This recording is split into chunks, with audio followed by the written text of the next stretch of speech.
role play client, really getting into doing some exposures around picky eating. So kind of goal for today, when we're going to break out is we're going to break out into pairs shortly. But first I wanted to kind of quickly go through the case. So sorry, let me X this out. We'll all either we'll trade off in pairs. So one person will be therapist, one person will be Emma, just reviewing her picky eating. And then if it's helpful, we did make a hierarchy.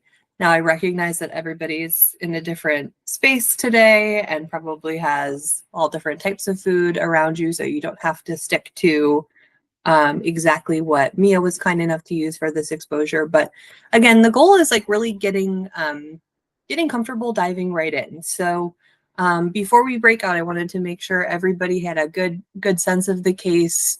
And also what we'll do is we'll give everybody a couple minutes to, you can either grab 2 items of food or 2 things that you have handy that you would want to role play as a picky eater. Or think of 2 examples, but ideally you grab a couple things. And so when you're the therapist, what we want you to do, and I'll put this in the chat too, so everybody has it, would be like, how would you set up for initial exposure? I would pick 2 items that are sort of in the middle of the range of her hierarchy. So just to go back to that, that would be, see if you can pick things that would be not a 1, not a 10, but maybe 2 that are like a 5 or a 6. So when you're the therapist, you're going to be setting that up, kind of explaining the why of why we're going to do this. How would you approach it clinically? And then facilitating, and then having Emma pick these 2 foods where her suds are at a 5 or a 6. And then switch. So see if you could do that, maybe spending about we'll probably break out for about 10 minutes, so you'll have enough time to do that. Lisa. Well, hey, Emma, thanks for coming in. I know that we're doing some work on your hierarchy today. How are we feeling about that? I'm not gonna lie, I'm really nervous. I mean, even just like seeing the food in front of me, it's grossing me out. Okay, yeah. So when you came, like what we picked for it, does it cause you any ease that it's in the middle, or are we still, because we've worked through it, knowing what we've done with the bottom of your hierarchy and how that's gone? I'm still nervous. That was like easier. I mean, I'm glad we're not doing my 10, which is broccoli. I can't Yeah. even say the word, actually. Can't believe I just said it. Nice job doing it. Yeah. I don't know. I'm nervous, but I guess if you help me, I'll try. I'll take a little bit of a bite of a Sure. cracker, maybe. Sweet. I'm right here with you. I mean, the fact that you even said it, let's go. Like, especially when it was like, can't even say broccoli. We're getting there. So what do I do? Do I just eat it? Yeah. Well, so what we're going to do is I like kind of in a way, like, the whole thing, we don't play with your food, but like, we're going to play with the food today. I'm just like, all right, what does it smell like? What does it taste like? What does it feel like? Because I know that sometimes, and I think we've talked about this, but sometimes it's the texture, the smell, like just about the food, and kind of exploring with it and playing with it can make it feel less intimidating. But yeah, how's that sound? I'll give it a try. I'm nervous though. Yeah, no worries. I mean, also if we need to stop at any point in time just to like take a breather, because yeah, even though it's in the middle of your hierarchy, we're still working through it. And I completely understand how this might be a space where, like, hey, maybe today, even if it's in the middle of the hierarchy, is still a hard day, and that's totally fine. Yeah. Plus, whatever we need to do after to kind of lower you, so like deactivate you, so you're not coming back into your shared spaces with this type of anxiety. But yeah, which one do we want to start with? I think you got crackers and an egg. Crackers is a little bit. Crackers is like a 5, so I guess I'll try 1. Sure. Okay. Well, yeah. I mean, if we're opening it up, first part, I think, like, even just describing it, like what comes out to you while we're like even just opening the bag. I just like hate. I have like the texture of it to me. It just like reminds me of like cardboard. For some Okay. Yeah. reason, Salty cardboard. that it just feels weird. Yeah. Okay. Sure. Are there any But foods that you do enjoy that like might be similar to a cracker? um, that's a good question. Maybe like, hmm, maybe bread, kinda. Like sometimes I'll just Okay. eat like plain white bread, but it's softer. Like the texture is different. That's a good point. Okay. So maybe like the rigidness of it and like, yeah. Okay. Is there any like playing with it right now, even just feeling it in your hands? What are we noticing about it? I just feel like it feels very like artificial, almost like Yeah. manufactured. Like I don't know, it feels like it's been in a factory. Maybe that's why it's weird to me Yeah. because it No, and doesn't feel like it came from the earth. which I mean, to be fair, that's a very accurate description. It did 100% come from a factory. So like makes sense, right? Yes, Plus, you do. crackers are pretty bland, like there's nothing wrong with that. That's exactly what it is. So looking into that and describing that, it's not like invalid that that's your assessment, but in terms of our goals here of like getting used to it and trying new things, I think like your willingness to want to try it, maybe we can like do even a little bit, or do we want to break it and something like that first? For the option. Maybe I'll break it in half. Okay. My mom picked these, so I think they're kind of like crumbly too, which is also like Oh, annoying. I feel like it feels manufactured, but then it's like an annoying thing to eat because it's not like one whole piece when you break it. yeah. That makes sense. I don't know. Also, the fact that you didn't pick it. I think next time we'll do stuff where like you pick it, even Yeah. if it's like we're pushing you just to like if we feel comfortable doing that. Okay. Love mom helping out. Maybe we like make it more just a you thing. It's hard for me to go to the store sometimes, but like Mm, maybe she would let me like pick something something. online and like a cart, like I'll order online or something. Yeah, or if you're at the store with her to be like, okay, what's going to be our challenge food this week? Maybe. Yeah. Maybe. Okay, sure. Well, like as we jump into this, like, what does the cracker smell like? Cardboard? Artificial? It kind of smells like, it kind of smells like wheat. It doesn't have a Okay, strong smell. The smell isn't really what bothers me as much as like I said, the texture, the fakeness of it. sure. Yeah, totally. And kind of like that's going into the next step, right? Like the texture of it and like eating it. So, do we want to try and even like just lick it, put it in your mouth, or like just try and jump to that? That's it. Okay. It's salty. Okay.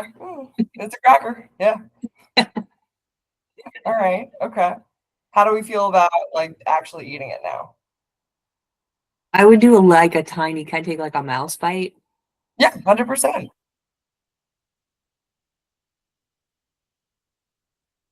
I guess that's not as bad when you take like teeny tiny bites. Yeah, and I mean, Like I still don't like the texture, but maybe it's yeah, so cardboardy because then it like gets very, this is like dry, really gross, but it kind of like gets like melty in your mouth. totally. It's like Plus, I hard to mean, talk about though. I have like a real thing with and texture. yeah, I mean, the more we talk about it though, even in like those baby steps, like that's progress in its own. Like just like the little successes that we've talked about, like yeah, even just us joking about it, that's talking about it, and that's fine. Wait, can I drink some water when we do these too? I feel like Yeah, I need like a 110%. okay. Now my mouth I, feels like contaminated or something. no, it's contaminated. Not can just like it feels like it's like been like invaded by Okay. cardboard. Yeah, That makes sense. I don't know. I have weird. My brain's weird. your brain's weird. I mean, considering how like yeah, there might be some aversion to it, and a lot of you coming in has been like your nutritional intake, but in all honesty, everyone's got foods that maybe it's not their fave, right? And like maybe that's broccoli for you, but in terms of like if it's deterring you from actually getting the sustenance you need, like working through this to be like, all right, we can do hard things. We can eat a cracker. And like also if you need to add something to it, some people don't just eat crackers as they are. Some people add like cheese or jam or like meat to it. And if that makes it easier, we can do that. That's a good point. I like cheese a lot. Maybe the softness of the cheese. Not Yeah, right now, but like maybe sometime would help. we could make a little charcuterie board. Yeah, Maybe, yeah. That could be fun. mix and match. Yeah. Yeah, okay. So like keep going if we keep going with those mouse bites, does it get any easier, especially with the water? I do one more. Okay. Okay.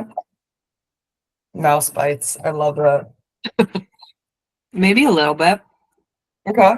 You crushed it. I feel like I can't even. I'm like, what? That was so good. I was trying to be slightly difficult, but yeah. Let me ask you this: how would you breaking character for a moment? Yeah. How would you like? Would you do any kind of like post exposure reward? I mean, you were doing awesomely, just like guiding me. But by the way, I really do like these crackers. But yeah, Cardboard. I was like, damn, you know what? That's accurate though. Like some I mean, crackers are not great. no, I know. Um, Okay. or would you Like keep? Would you push? Would you keep her going in this scenario? I mean, I'd keep her going and then maybe like do we mix something up? Like I'd probably bring I think of like ratatouille, where like one thing tastes like this, one thing tastes like that, but when you mix them together, it's a whole different thing. So like if we did a cracker and like maybe if like I know we said not the cheese today, but like is there any cheese you like a cheese stick? And it doesn't have to be like we make it fancy, but like two things in your mouth at once. Like I know there might be an aversion to like things touching on a plate, but it's not on the plate, it's in her mouth.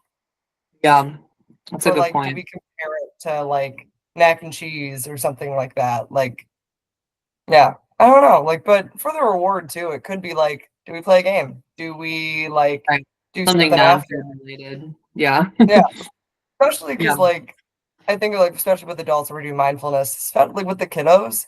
Sometimes I forget that like, oh, today was hard. Like, oh, we definitely need mindfulness before they leave. Like, their energy might be good, but like, no, like it's good to do something good at the end. Yeah. Sometimes their mindfulness is their reward. Yeah, Right. totally. Um, Yeah. that was great. Have you done this before? Picky No. eating? Oh, okay. I'm imagining my cousins. I'm like, all right, well, what if we mix it? What if we like play with it? What if we like or like there's some on TikTok where it's a mom being like, I'm not gonna force my kid to eat, but like we'll do like a timer for like, okay, if you like just play with it and at least sit in your chair for this long and then you can go and play and then come back and we do it again. Yeah. Like, yeah. That was great that you gave options and you weren't overly you didn't push the issue. I felt like it felt like you were kind of letting her come to it in her own time. But you definitely like it was a good you know, it was a good balance, I think. Yeah. I mean, I haven't had a client where that's a thing yet. There is definitely like a 5-year-old where like the grain of salt where I'm like, you're definitely getting your nutrition and you're eating, but like you're just 5. Like, Mhm. of course, you only like mac and cheese and chicken nuggets. That's Yeah. fair. You guys. So, questions for the group, and I would say I love that everybody was vibing. So feel you can just jump right in, or if you want to put things in the chat. So we want to know what stood out. Anything that stood out, either when you were obviously as you were facilitating as a therapist, or even as a client. Did anything stand out? I know for me, I felt like I was looking at a food I eat normally in a different way with the way that we were talking about it. So what stood out? Does this feel and does this feel different from other kinds of exposures that you would do here?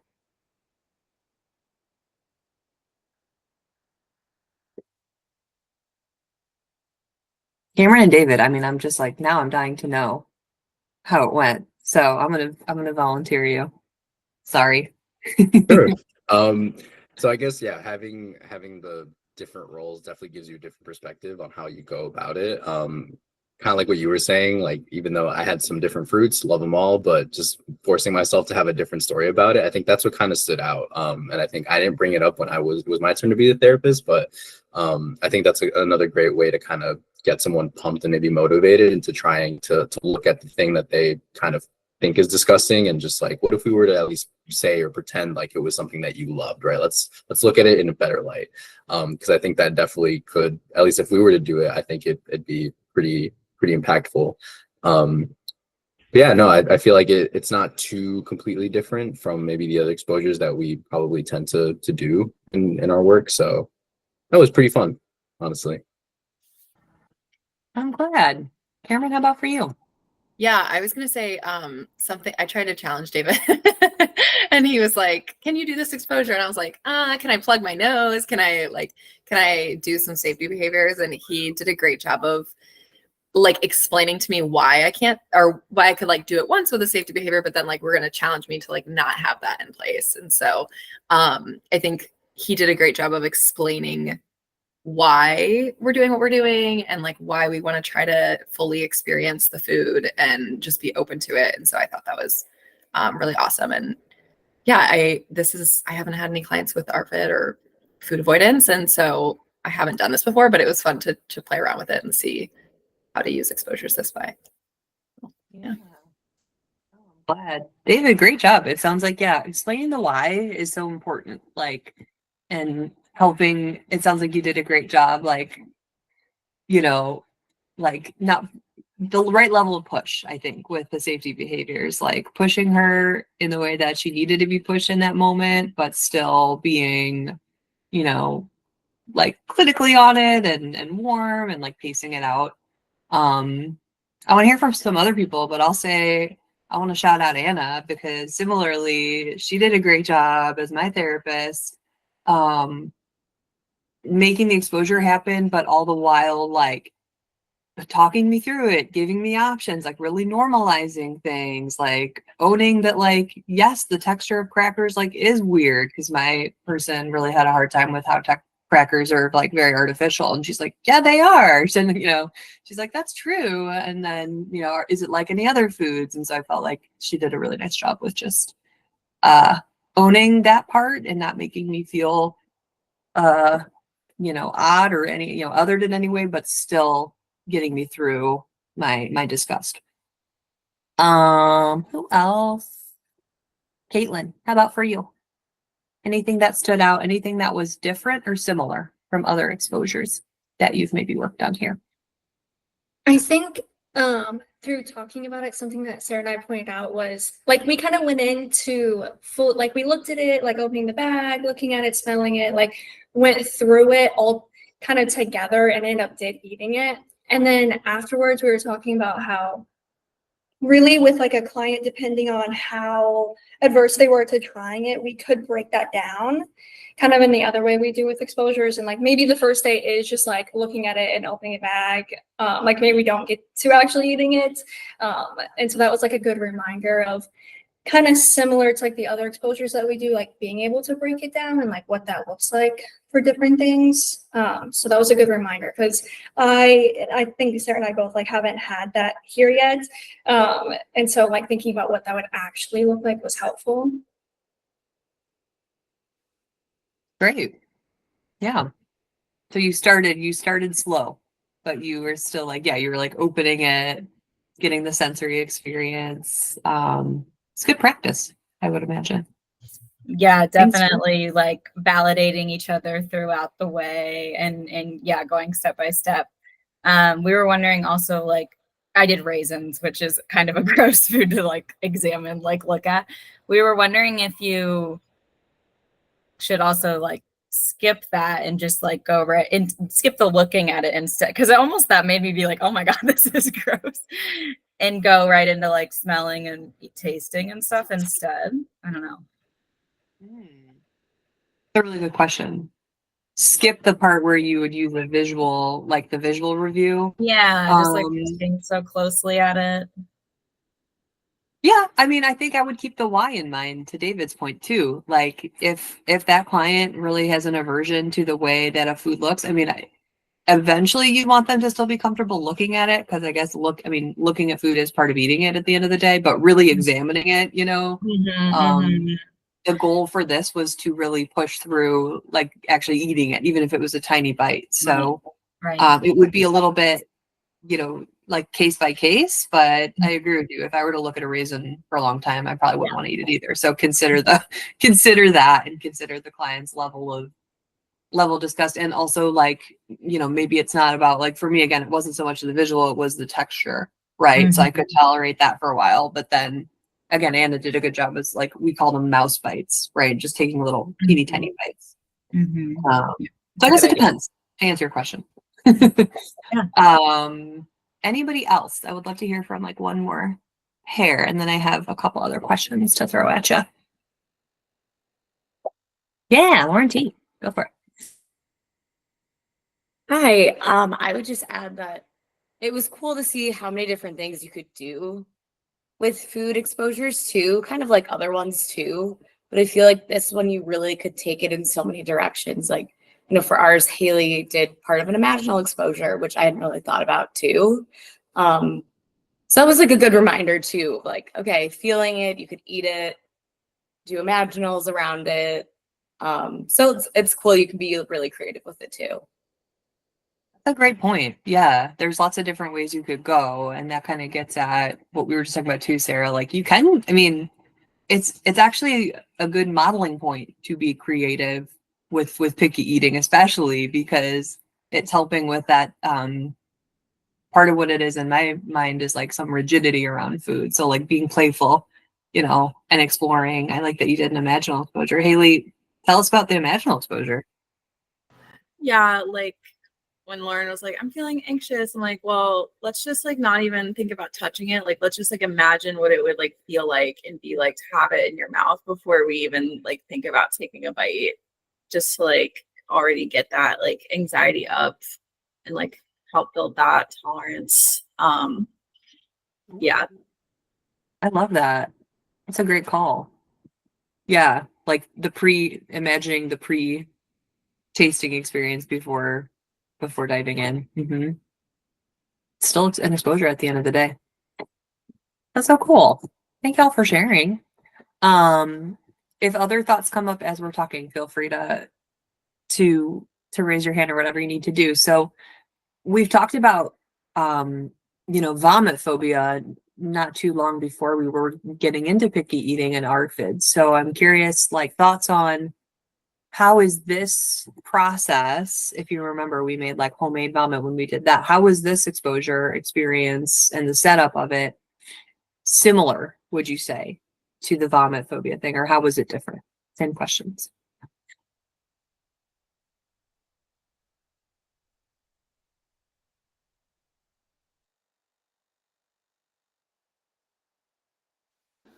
I think some of the similarities, being the clinician, there's still kind of that response of like, ugh, like when you're kind of approaching something and it's disgusting, that you are having that physical reaction. Absolutely. Yeah. The disgust response for both is high. And it sounded like, Sarah, too, you were talking about like even just the sensory, like the trigger of the sensory piece of it all too, right? Like having to see it or smell it, I know can be really, really tough. Any other thoughts on that, or anything that came up where you're like, ooh, this kind of reminds me of vomit phobia work in any way? Can I jump in, Susanna? I would just watching you guys do this. You all very much have like a playfulness too. Like you're not kids, but sometimes I'm working with kids, and I could just see Anna. Like as much as I watched her with Susanna, like I could just see her creating some concoction and doing the experience together. So just in watching all of you guys with your ability to relate to the kids, to be a little bit playful, to bring maybe some humor into it. I think y'all did a beautiful job at that too. If that's appropriate, I don't know, but I felt like you did it and it was good, what I was seeing. Yeah. No, that's a great point, Lisa. Yeah, I mean, this was like the case example. I think she was meant to be like a kid, about like 12 or so. So I definitely think playfulness would be important in that for sure. Glad everybody brought that levity. I was Okay, gonna say, I was just Yeah. going to say, I also think it's so important to do it with the client. Like, I'm also eating a raisin and like I'm also experiencing it. So, because it can be a little bit like, oh my God, everyone, you're looking at me, the attention's on me, but it's like, no, we're both experiencing this together. And also maybe be like, yeah, this is a little uncomfortable. This is, so just doing it together. It's Love important. that.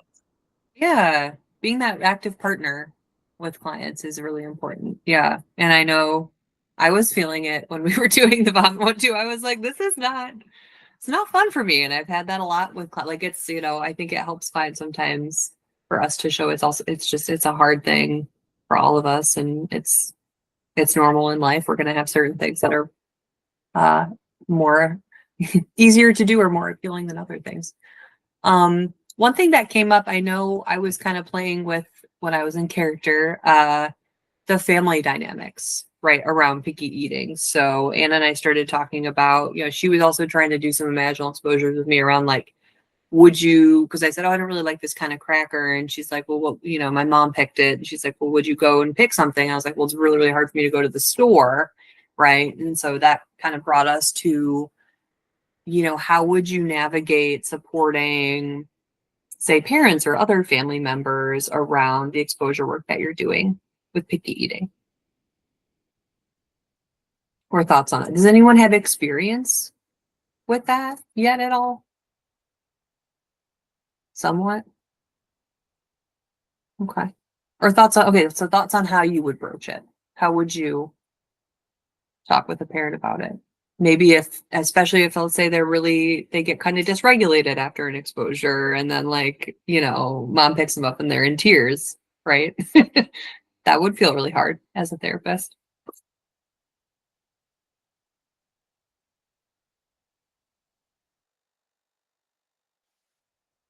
Okay, we haven't heard from Christy or Chris. I don't know if you have thoughts on that.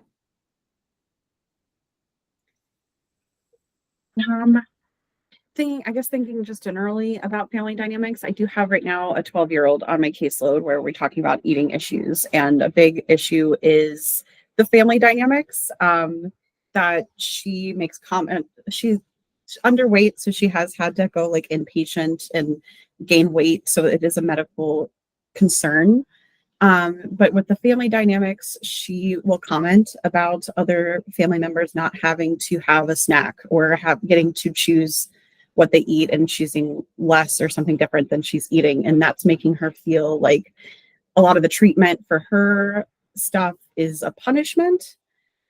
And so I'm struggling, I guess, with this family because the dad's really dysregulated about how things are going. And when I try to talk to mom and I talk to mom and dad separately sometimes, and I like have gently suggested that his anger about the whole situation is making it harder for the client to engage with the treatment. His response when I suggest that maybe this is a problem and that we should look at is just, no, don't want to talk about it. So I guess that makes it a big challenge with the family dynamics when a family is like not interested in making any changes with the family dynamics, and that's just going to continue to be tough for the client dealing with that. So now we're kind of talking about like coping with dad and coping with the eating struggles. Yeah. Oh, they go hand in hand. I'm glad you brought that up. That's a great example. Does anyone have thoughts for Christy? I mean, it sounds like you're on your way, but it's Always happy to hear thoughts. Yeah. complicated. So, Christy, this is Anna. I basically like hearing that. That was literally my childhood. So, like, especially for my brother, it was like the hours on end. Like, I wonder if it's the same for your client, where they literally hours sitting at the table if they don't eat, and it becomes like a whole thing. And so, the parent coaching there, where it's not even an option, like. I want, like, if they have any desire, any empathy, like, I hope they do as a parent for, like, hey, I don't want my kid to feel this way, being like, right, what was your picky food as a kid? How did you get through it? And, like, having them open that communication, if he's open to it. If he's being a miser about it, all right, then maybe we just have, like, a little teamwork with the kid and being like, all right, So this is what's going on for you, but it is your deal. So how do you want to deal with it? Like, if we can't change the people around you in the house, like, do we like try to find certain, like, if she's forced to eat foods, is there a fun way we could do it? Or like something like that. It's like hearing that sucks where it's like, all right, the parents aren't gonna Yeah. bend. So like, We've Or- obviously, yeah, we've had the conversation of coping with dad and mom and brother, even like she's talking about, like, I feel really close with mom and brother, who dad seems to like be angry that her food stuff is affecting brother more than he's upset that it's affecting of her. course it is. But I think that's such a great question of like, what was your picky eating stuff in when you're youth? And he's kind of had this suggestion of he wants to have 30 minutes every single day with her where they practice skills. And I have suggested, how about 30 minutes of like fun time together for you? Yeah. It sounds very drill sergeant-esque, and like Yes. that whole thing of bringing fun back to food. Like when Suzanne and I were working, I was like, oh my God, charcuterie board. Like you build a charcuterie board with your client, or like for crackers. And I was I like, love oh that. my God. I love that with dad too. Yeah. Because, yeah, mom handles things okay. Dad blames mom for client having the eating issues in the first place because she's too permissive. And yes, we've talked, the first time I saw them, we talked about Gottman's Four Horsemen, and he was like, I do the criticism and the contempt, and she does the stonewalling. And I'm like, well, yeah, we ideally don't want any of those happening. So I think him doing that in just- front of the kids, no wonder the kids don't want to hang out with him for 30 minutes and talk about the things that they hate. Yeah, Shocker. yeah. So we talked about like that's kind of sad for dad. The dad's kind of getting annexed from the family because he's not regulating himself.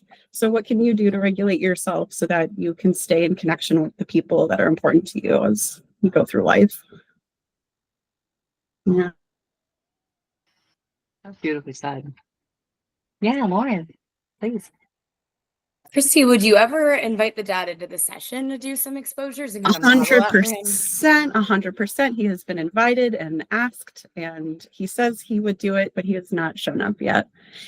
Also, I saw her yesterday, and she mentioned dad thinks that therapy is really stupid, and it was a big struggle to get here in the first place. But I've been seeing him for a while now, and when I talk to him, he always is like, because I'm always like, if you don't think this is helpful, blah, blah, blah. And he's like, I didn't say it's not helpful. Okay. Oh, But he is Yeah. very strict. Drill sergeant's exactly it, Anna. He wants you to know exactly what the plan is to get her over this problem. And I keep suggesting it's not necessarily like a 1, 2, 3 and the problem's done, because the dynamics do play such a big role in how she's feeling about her relationship with food. And I've been, like I said, I've been working with her for months now, and she just yesterday told me about feeling like she was feeling chubby coming out of lockdown, and that had never been part of the conversation. So she's slow to open up, likely because opening up doesn't result in a lot of compassion at home. Good point too. It's interesting that the dad, I mean, it sounds like he would like it for it to be, just a regimented, like step by step, which is not quite how people work, as we know.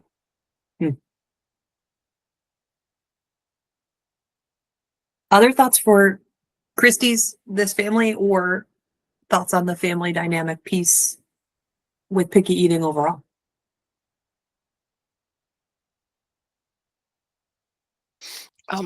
One thing that you brought up before we had Christy sing, you mentioned like, the kid could be really dysregulated from an exposure by the end of the session.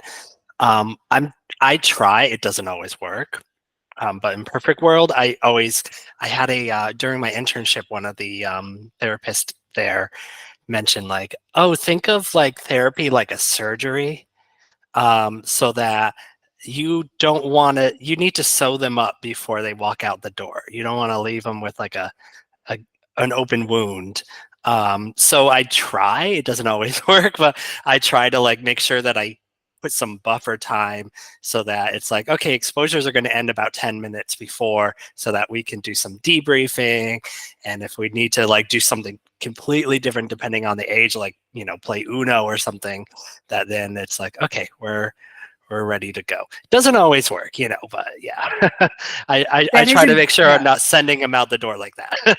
That's a great point. I'm glad you brought that up, Brian, because after I said, I'm like thinking like, obviously that's not the ideal, but that gets into a great part of exposures overall, which is like the timing of it, the duration, you know, being mindful as clinicians, not to, I'll talk about this too, even with like adults, right? Of just like, you know, if you're getting to a point where you're really upset, say you're talking about trauma, you can have, it's almost like a vulnerability hangover, right? Like you can, you know, I don't want to leave you, I like the surgery metaphor too. Like I don't want to leave you with an open, an open wound and like, and more raw than before. So being mindful of, you know, closing the wound, if you will, before that buffer time is very important for sure. And I've blown right through that in the past. I've had, like, I thought we were going to be fine, and then we're ending the session and they would stand up and they're like, I'm a little dizzy. And I'm like, uh-oh, okay, let's work on this real quick.